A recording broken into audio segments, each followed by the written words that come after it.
ప్రేమించేటప్పుడు తీయగా మాట్లాడతారు, బండ్ల మీద దింపుతారు, బట్టలు కూడా కొనిస్తారు. కానీ ఆ ప్రేమ పెళ్ళైనాక ఉండదు బిడ్డ. అమ్మా నాయన చూసిన పెళ్లి చేసుకోరి. అప్పుడు బంధువులు ఉంటారు, పెద్ద మనుషులు ఉంటారు, ఏమైనా కానీ వచ్చి నిన్ను ఆదుకుంటారు. గట్టిగా బలి అయిపోకండి బిడ్డ. ఇంకా ఏ బిడ్డ ఇలా బలి కాకూడదనే ఈ బాబాయ్ బాధతో చేస్తున్న వీడియో.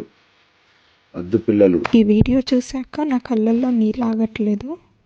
ఒక్కసారిగా నా గతం అంతా నా కళ్ళ ముందు కనిపించింది. ఎవరన్నారు అంకుల్ లవ్ మ్యారేజ్ చేసుకుంటేనే చంపేస్తారని? అరేంజ్ మ్యారేజ్లో కూడా చంపేసిన మృగాలు చాలా ఉన్నాయి. ఏ కట్నం కోసమే తమ్మనాన్నలు కష్టపడి సంపాదించి అత్తలంటి పంపిస్తారో అదే కట్నం కోసం బలి అయిపోయిన కోడళ్ళని కడతీర్చిన అత్తలు ఎంతోమంది. అంతెందుకు, కడుపుతో ఉన్నా కూడా బ్రతికిందా చచ్చిందా అని ఆలోచించకుండా కొట్టేంత క్రూరమైన మనుషులు నేను చూశాను. నిన్ననే ఒక అమ్మాయిని అలా హస్బెండ్ కొడితే, అత్తమామ కలిసి కట్నం కోసం కొడితే విడిపించడానికి వెళ్ళిన వాళ్ళ తండ్రిని కొట్టి చంపేశారు. నిన్నే చూశాను ఆ వీడియో. నేను పిల్లనిచ్చిన పాపానికి అల్లుడి చేతిలో తన్నులు తిన్న తండ్రులు కూడా ఎంతోమంది ఉన్నారు. ఎంతసేపు లవ్ మ్యారేజ్ చేసుకోకుండా అరేంజ్ మ్యారేజ్ చేసుకోకుండా, ఇది కాదు అంకుల్ చెప్పాల్సింది సమాజానికి. మీరు అంటున్నారు కదా అరేంజ్ మ్యారేజ్ చేసుకుంటే కనీసం చుట్టూ వాళ్ళ తోడు ఉంటుందని. అలాంటి వాళ్ళు ఎవరూ రారు, అమ్మ నాన్న తప్ప ఎవరూ రారు.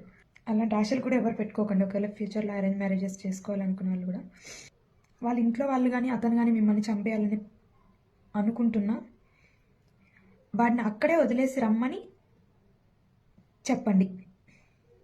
ఇది మీరు అమ్మాయిలకు ఇవ్వాల్సిన ధైర్యం. అయ్యో చచ్చిపోయిందని ఇంతమంది బాధపడుతున్నారు, ఆ చావు నుంచి తప్పించుకొని బ్రతికి బయటకు వస్తే బజార్దని నిందలు కడుతున్నారు. ఇంక ఎలా బ్రతకనిస్తుంది ఈ సమాజం? నేను అమ్మాయిలకు ఒకటే చెప్పాలనుకుంటున్నా, ఏదేమైనా సరే మనం బ్రతకాలి. అలాంటి వాడిని చంపైనా సరే మనం బ్రతకాలి, అది గుర్తుపెట్టుకోండి. చంపడం చేతగలేదనుకో నాలాగా సైలెంట్గా బయటకు వచ్చేసేయండి. మన అమ్మ నాన్నకి మనం కావాలి, మనం లేకపోతే వాళ్ళు బ్రతకలేరు. ఎవరితో అవసరం లేకుండా ఇలా బ్రతికేయండి అంతే. ఎవడైనా ఏమైనా అనుకోని అంతా దేవుడికి వదిలేసేయండి.